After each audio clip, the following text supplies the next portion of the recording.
Hello friends, very very good afternoon. कैसे हो? Hope करता हूँ आप सभी लोग अच्छे ही होंगे। सो फ्रेंड्स, आज की इस क्लास में हम लोग सॉल्व करेंगे हिंदी लैंग्वेज का प्रैक्टिस सेट। पूरे 50 प्रश्नों का हम लोग इस वीडियो में सॉल्व करेंगे। अगर आप लोग पिछली क्लासेस को नहीं देखें तो आप लोग प्ले लिस्ट में जाइए। प्ले लिस्ट में आपको सारी की सारी क्लासेस मिल जाएंगी। हर सब्जेक्ट की अलग अलग प्ले लिस्ट आपको देखने को मिल जाएगी।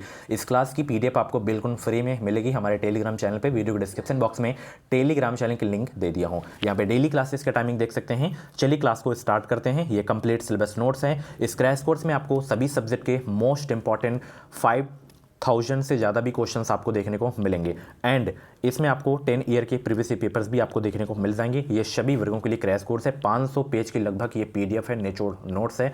सरकारी सीट लेना है तो ये क्रैश कोर्स बहुत ही हेल्प करेगा आपकी तैयारी में। तो वीडियो को डिस्क्रिप्शन बॉक्स में इसकी लिंक दे दी हूँ, आप लोग परचेज कर सकते हैं। चलिए आज की क्लास का भाई सबसे पहला प्रश्न आपकी स्क्रीन पर आ गया है। हाथ का मैल मुहावरे का अर्थ क्या है? बताएं सब लोग, हाथ का मैल मुहावरे का अर्थ क्या है? गुड आफ्टरनून सभी को।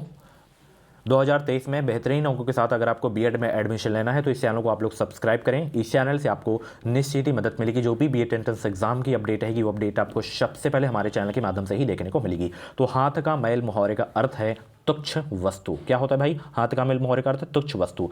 बी करेक्ट हो जाएगा। पावक का संधि विच्छेद बताएं। पावक का संधि विच्छेद क्या हो जाएगा?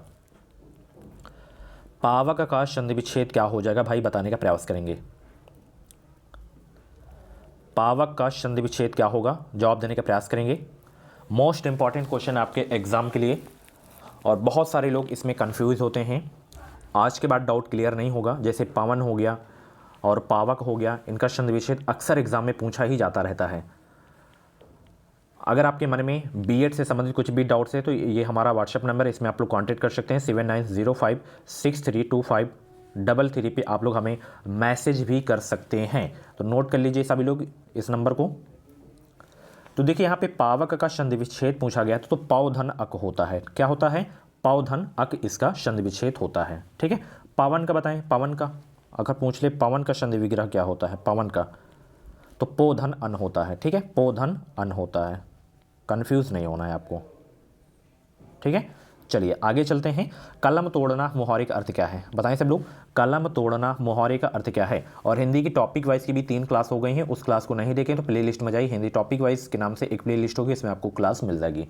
बताएं इसका कलम तोड़ना मुहावरे का अर्थ क्या है? बताएं सब लोग, कलम तोड़ना मुहावरे का अर्थ क्या है? इसका अर्थ होता है बहुत बढ़िया लिखना या बहुत अच्छा लिखना। ठीक है, तो डी आपका बिल्कुल करेक्ट हो जाएगा। चलिए, हिंदी भाषा को राजभाषा कब घोषित किया गया? बताएं सब लोग, हिंदी भाषा को राजभाषा कब घोषित किया गया था?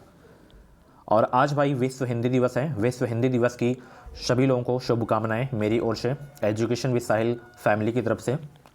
और देखिए, हिंदी दिवस मनाया जाता है 14 सितंबर को। ठीक है, और 14 सितंबर 1949 को ही जो है राजभाषा घोषित किया गया था हिंदी भाषा को। 54 का ए वाला बिल्कुल करेक्ट हो जाएगा। बट विश्व हिंदी दिवस पूछे तो 10 जनवरी आपको याद रखना है, जो कि आज है। ठीक है, चलिए वीडियो को लाइक कर दो इसी बात पे। चलिए, हिंदी का स्वर्ण युग किस काल में रहा था? हिंदी का स्वर्ण युग किस काल में रहा था? तो भक्ति काल में रहा था। ठीक है, ऑप्शन इसका बी वाला बिल्कुल करेक्ट हो जाएगा। मैं आपको बता दूं, अगर आपका 50 में से 20 प्रश्न भी सही होता है, कितना प्रश्न? 20 प्रश्न भी सही होता है तो आपकी तैयारी अच्छी है। ठीक है, बताइए इसमें अलंकार कौन सा है? पीपल पात सरिस मंडोला में कौन सा अलंकार है? मोस्ट इंपॉर्टेंट क्वेश्चन है आपके एग्जाम के लिए। रूपक अलंकार या उपमा अलंकार या यमक अलंकार या श्लेष अलंकार? तो उपमा अलंकार है भाई इसमें। ठीक है, पीपल पात सरिस मंडोला में कौन सा अलंकार है? उपमा अलंकार है। बी आपका बिल्कुल करेक्ट हो जाएगा। साकेत के रचनाकार हैं। डबल स्टार लगा के नोट करिएगा, कई बार एग्जाम में यह प्रश्न पूछा जा चुका है। साकेत के रचनाकार कौन है? इंपॉर्टेंट लिख लीजिए अभी से आप लोग। साकेत के रचनाकार कौन है? 57 का राइट आंसर क्या हो जाएगा? सभी को एक बार फिर से गुड आफ्टरनून। वीडियो को लाइक कर दो सभी लोग, ताकि मैं मोटिवेट हूं और भी बेहतरीन आप लोगों के लिए मैं ऐसी ही डेली क्लासेस लाता रहूं। तो साकेत के रचनाकार हैं मैथिली शरण गुप्त। ठीक है, ऑप्शन इसका जो है आपका बी वाला बिल्कुल करेक्ट हो जाएगा। उज्ज्वल शब्द का शुद्ध रूप क्या है? ये बहुत एग्जाम में पूछा जाता है। उज्ज्वल शब्द का शुद्ध रूप क्या है?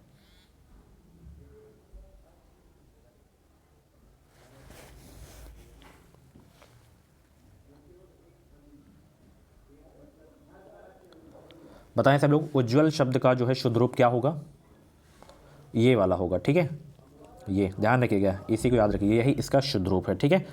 चलिए आगे चलते हैं। अगला प्रश्न यहाँ पे देख सकते हैं, हिंदी की उत्पत्ति किस भाषा से हुई है, हिंदी की उत्पत्ति किस भाषा से हुई है, बताएं सब लोग, हिंदी की उत्पत्ति जो है किस भाषा से हुई है, सौर से यानी अभ्रंश से हुई है, ठीक है। ऑप्शन इसका जो है आपका सी वाला बिल्कुल करेक्ट हो जाएगा। चलिए सत चयन का संधि विच्छेद बताएं, सत चयन का संधि विच्छेद क्या होगा, तो शतधन चयन हो जाएगा, ठीक है, ए आपका बिल्कुल करेक्ट हो जाएगा।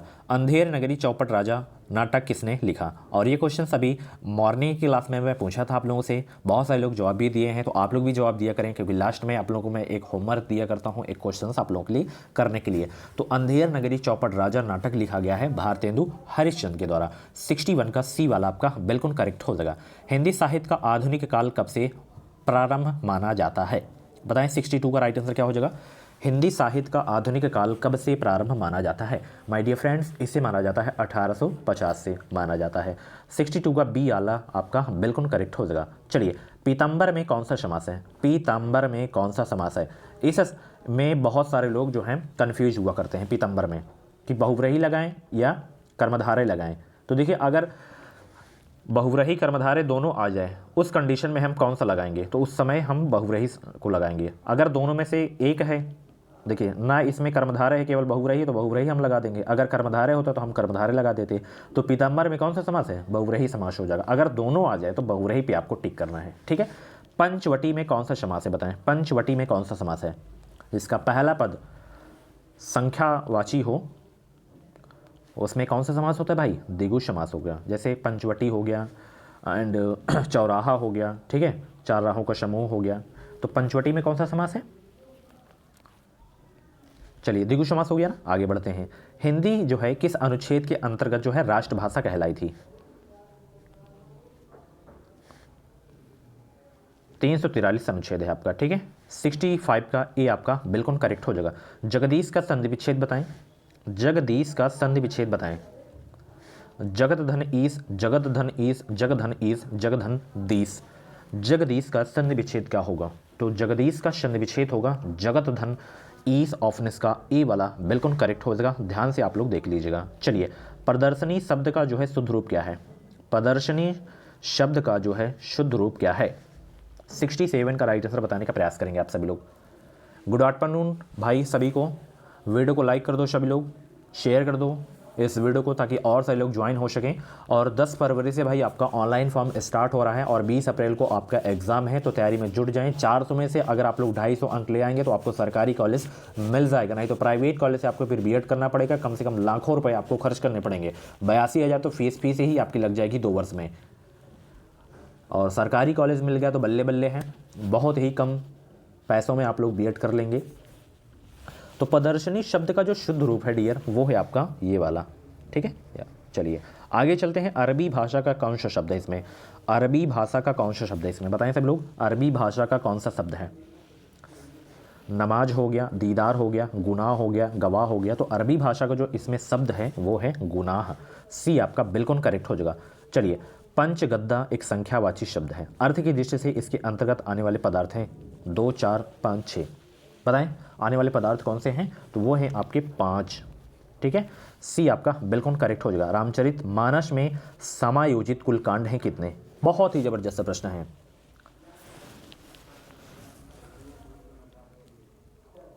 बताएं सब लोग,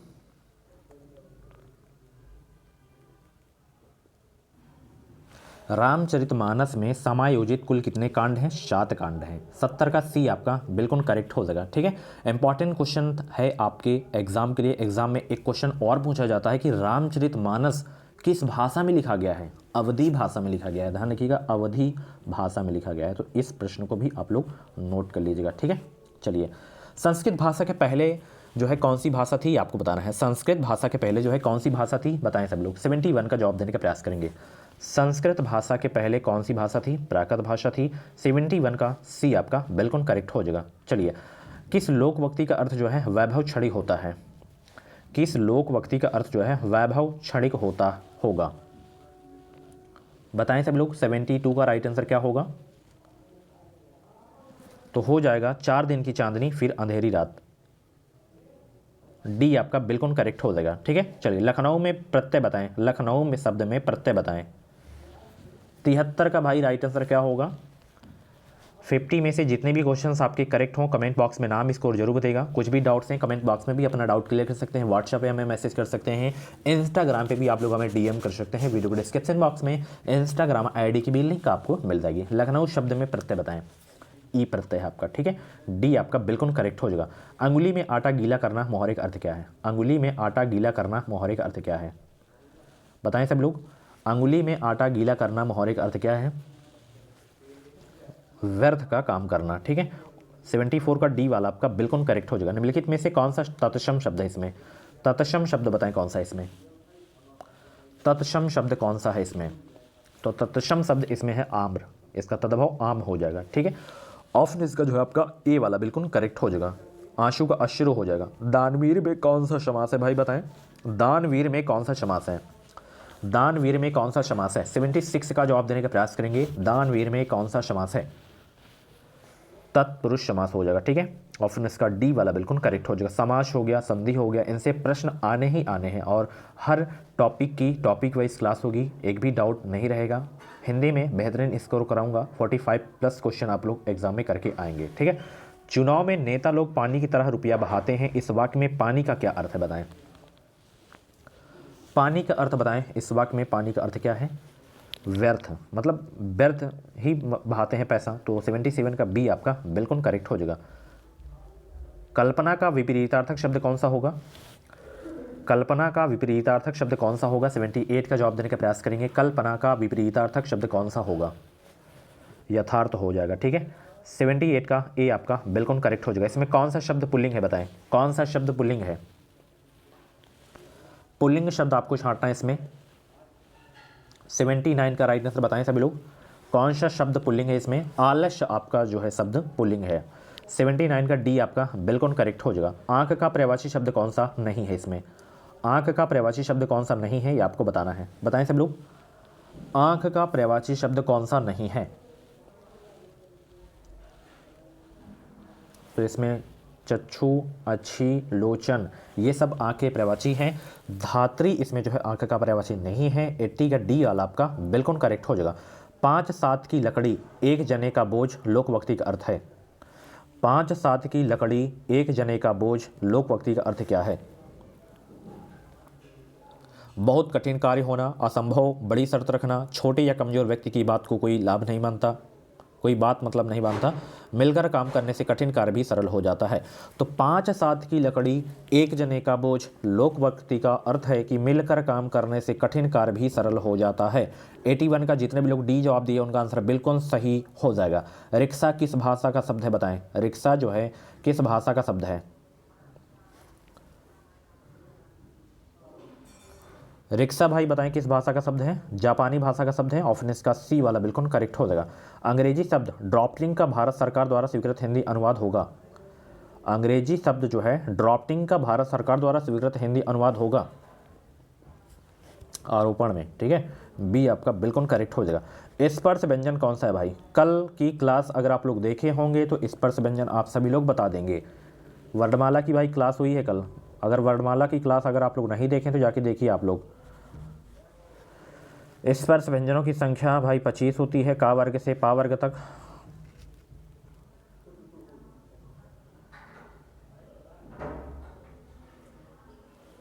तो शा तो आपका उष्म व्यंजन है ना? हा भी आपका उष्म व्यंजन है, ये आपका अंतःस्थ व्यंजन है। छा आपका जो है स्पर्श व्यंजन है। ठीक है, तो डी आपका बिल्कुल करेक्ट हो जाएगा। या, रा, ला, वा ये आपके अंतःस्थ व्यंजन होते हैं और ये तीनों सा और हा ये आपके उष्म व्यंजन होते हैं। ठीक है, चलिए हाथ मलना मुहावरे का अर्थ बताएं। हाथ मलना मुहावरे का अर्थ क्या है? बताएं सब लोग, हाथ मलना मुहावरे का अर्थ क्या है?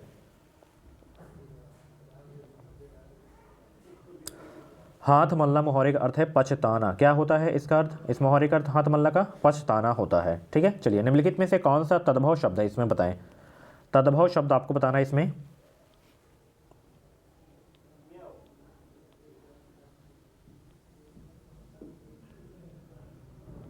तो इसमें कौवा, कोयल, कुत्ता ये सभी तद्भव शब्द हैं। ठीक है, चलिए का उच्चारण स्थान किससे है?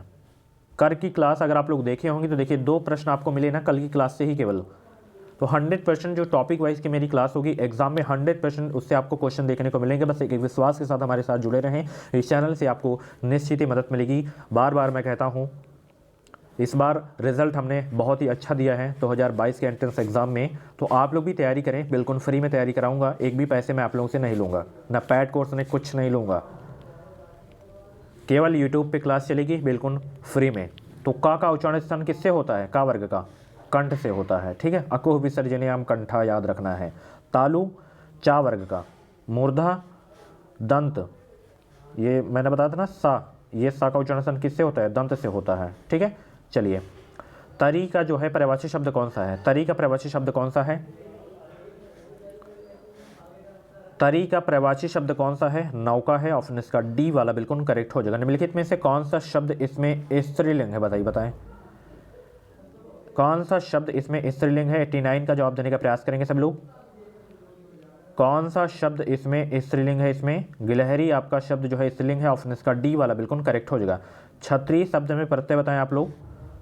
छतरी शब्द में प्रत्यय है, बताएं सब लोग। वीडियो को लाइक कर दो। बिना खाए भी आप लोगों के लिए मैं क्लास ले रहा हूं। अभी सुबह से कुछ भी नहीं खाना खाया हूं, मात्र एक चाय पिया हूं आप लोगों के लिए। ऐसा ही जुनून आपके पास भी होना चाहिए, जैसे मैं आप लोगों के लिए टाइम से क्लास लेता हूं। हाँ, थोड़ा ठंडी में क्लास लेट हो जाती है, उसके लिए सॉरी। जैसे ही नॉर्मल थोड़ा हो जाएगा वेदर, वैसे टाइम से आपकी क्लास स्टार्ट हो जाएंगे। और वैसे अभी 4 से 5 मिनट ऐसे लेट क्लास होगी। तो क्षत्रिय शब्द में जो आपका प्रत्यय है वो है ई प्रत्यय है आपका, ठीक है। तो 90 का जो है आपका बी वाला बिल्कुल करेक्ट हो जाएगा। ढिंढोरा पीटना मुहावरे का अर्थ क्या है? बताएं सब लोग। ढिंढोरा पीटना मुहावरे का अर्थ क्या है? ढिंढोरा पीटना मुहावरे का अर्थ क्या है? 91 का जवाब देने का प्रयास करेंगे सभी लोग। यार लाइक कर दो, वीडियो को लाइक करो सभी लोग, चलो। और इस वीडियो को शेयर कर दिया करो, चाहे क्लास देखने के बाद चाहे अभी शेयर कर दो। डिस्टर्ब ना हो तो क्लास देखने के बाद एंड में आप लोग क्लास को शेयर जरूर कर दिया करो। फेसबुक या हो गया, व्हाट्सएप में जो भी आपके कांटेक्ट में हैं, जो बीएड की तैयारी करना चाहते हैं, टीचर वाकई में बनना चाहते हैं, सही नॉलेज लेना चाहते हैं, ऑथेंटिक अपडेट पाना चाहते हैं, तो इस चैनल को आप लोग सब्सक्राइब करें। कोई भी फेक न्यूज़ आपको हमेशा कभी भी देखने को नहीं मिलेगी, हमेशा ऑथेंटिक अपडेट आपको देखने को मिलेगी। और आज भाई बीएड और बीटीसी केस की सुनवाई है, और जैसे ही अभी कुछ भी मतलब आता है, सुनवाई होती है, क्या मतलब रिजल्ट आता है, तो वो अभी मैं आपको बताऊंगा, ठीक है। तो ढिंढोरा पीटना का जो मुहावरे का अर्थ है वो क्या है भाई? बातों को प्रचारित करना होता है ढिंढोरा पीटना का अर्थ, ठीक है। चलिए, कनक का कौन सा अर्थ नहीं है इसमें? कनक का कौन सा अर्थ नहीं है? 92 को भाई जवाब देने का प्रयास करेंगे। कनक का कौन सा अर्थ नहीं है? तो इसमें धतूरा, सोना, नाग केसर, ये सब कनक के पर्यायवाची हैं, चंद्रमा नहीं है, ठीक है। चलिए, निम्न में से कौन सा शब्द जो है शुद्ध है? इसमें आयोजित लिखा हुआ है, ये तो बहुत ही नॉर्मल प्रश्न है, तो आयोजित ये वाला आपका जो है सही है, ठीक है। चलिए आगे चलते हैं। आप भले आए इस वाक्य में भले क्या है? संज्ञा, विशेषण, सर्वनाम या क्रिया विशेषण? आप भले आए इस वाक्य में जो है भले क्या है? क्रिया विशेषण है आपका, ठीक है। डी आपका बिल्कुल करेक्ट हो जाएगा। निम्नलिखित में से किस शब्द में जो है आयन प्रत्यय प्रयुक्त हुआ है? निम्नलिखित में से किस शब्द में आयन प्रत्यय प्रयुक्त हुआ है? बताएं सब लोग। गुड आफ्टरनून भाई। नारायण शब्द में आयन प्रत्यय का प्रयोग हुआ है, ठीक है। ए आपका बिल्कुल करेक्ट हो जाएगा। सरस्वती पत्रिका के संपादक कौन थे? बहुत ही जबरदस्त प्रश्न है, पूरी क्लास को आप लोग जरूर से जरूर देखा करें, निश्चित ही आप बेहतरीन अंक प्राप्त करेंगे। सरस्वती पत्रिका के संपादक कौन है भाई? महावीर प्रसाद द्विवेदी हैं, ठीक है। स्टार लगा के नोट भी कर लीजिएगा इस प्रश्न को। चलिए, सांप का पर्यायवाची शब्द कौन सा नहीं है इसमें? सांप का पर्यायवाची शब्द कौन सा नहीं है इसमें? तो खग नहीं है, खग चिड़िया का पर्यायवाची है, ठीक है। काव्य के कितने रस माने जाते हैं? काव्य के कितने रस माने जाते हैं बताएं? 6, 7, 9, 10। तो काव्य में कितने रस माने जाते हैं? 9 रस माने जाते हैं। ध्यान रखिएगा, बहुत एग्जाम में ये क्वेश्चन पूछा जाता है। 98 का जितने भी लोग सी जवाब दिए उनका आंसर बिल्कुल सही हो जाएगा। मैला आंचल, मोस्ट इंपॉर्टेंट क्वेश्चन आपके एग्जाम के लिए। मैला आंचल किसका उपन्यास है? बताएं सभी लोग। 2 प्रश्न और बचे हैं, वीडियो को लाइक कर दो सभी लोग। मैला आंचल फणेश्वरनाथ रेणु का उपन्यास है। बी आपका बिल्कुल करेक्ट हो जाएगा। आस्तिक संक्षिप्तीकरण है किसका, मतलब आस्तिक का संक्षिप्तीकरण आपको बताना है। लास्ट क्वेश्चन, ईश्वर के प्रति आस्थावान। बी आपका बिल्कुल करेक्ट हो जाएगा। शो फ्रेंड्स, ये थे आपके हिंदी लैंग्वेज के टॉप 50 क्वेश्चंस। 50 में से आपके जितने भी क्वेश्चंस करेक्ट हुए हों कमेंट बॉक्स में नाम इसको जरूर बताइएगा। और ऐसी डेली क्लासेस देखने के लिए आप लोग हमारे चैनल को सब्सक्राइब करें, बेल आइकन को ऑल पे प्रेस करें। मिलते हैं अगली क्लास पे। Thank you so much.